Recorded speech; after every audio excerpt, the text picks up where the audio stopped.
नमस्कार मित्रांनो, तुम्ही आहात स्वराज्य कथाच्या एका नवीन गोष्टीमध्ये, जिथे आपण शिवाजी महाराजांची शौर्य आणि प्रेरणा जाणून घेणार आहोत.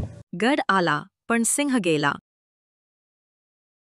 स्वराज्य स्थापन करणारे छत्रपती शिवाजी महाराज हे खऱ्या अर्थाने जनतेचे राजे होते. त्यांच्यासाठी प्रत्येक किल्ला म्हणजे स्वराज्याचा एक मजबूत आधारस्तंभ होता. पुणे शहराच्या जवळ असलेला कोंढाणा नावाचा एक उंच डोंगर किल्ला होता.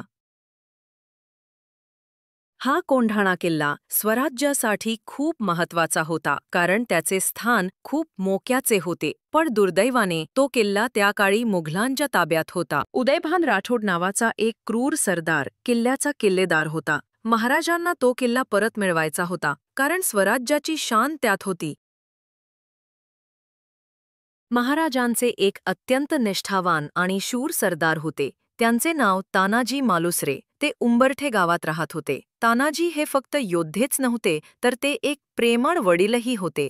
त्यावेळी तानाजी त्यांच्या एकुलत्या एक मुलाच्या रायबाच्या लग्नाच्या तयारीमध्ये व्यस्त होते. घरात आनंदाचे वातावरण होते.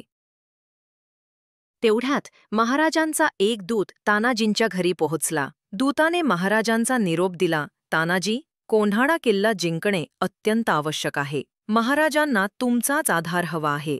रायबाच्या लग्नाची लगबग बाजूला ठेवून तानाजींनी महाराजांचा निरोप. कोंढाण्याचे महत्त्व तानाजींना लगेच समजले.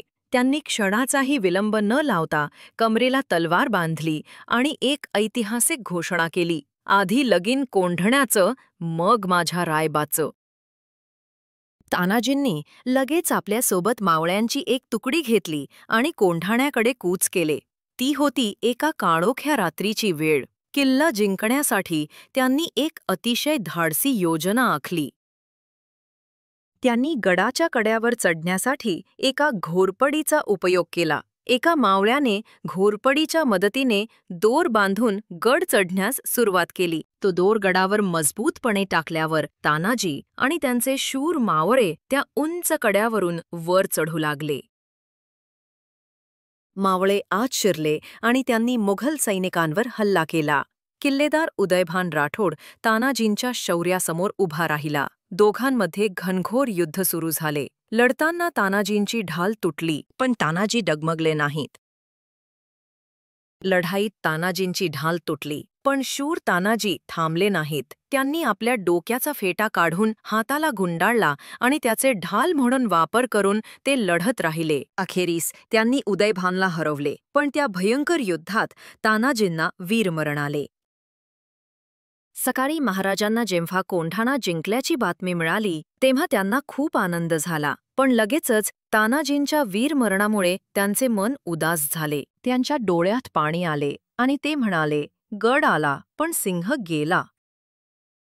महाराजांनी तानाजी मालुसरे यांच्या पराक्रमाला आणि बलिदानाला मानाचा मुजरा केला. कोंढाणा किल्ल्याला कायमचे तानाजींचे शौर्य आठवणीत राहावे म्हणून त्या किल्ल्याचे नाव बदलून सिंहगड ठेवले.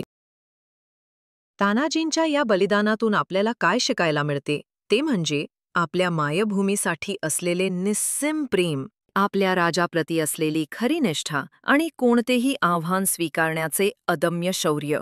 जय भवानी, जय शिवाजी. हा व्हिडिओ आवडला असेल तर लाईक करा, शेअर करा आणि स्वराज्य कथा चॅनलला सबस्क्राईब करा. जय भवानी, जय शिवाजी.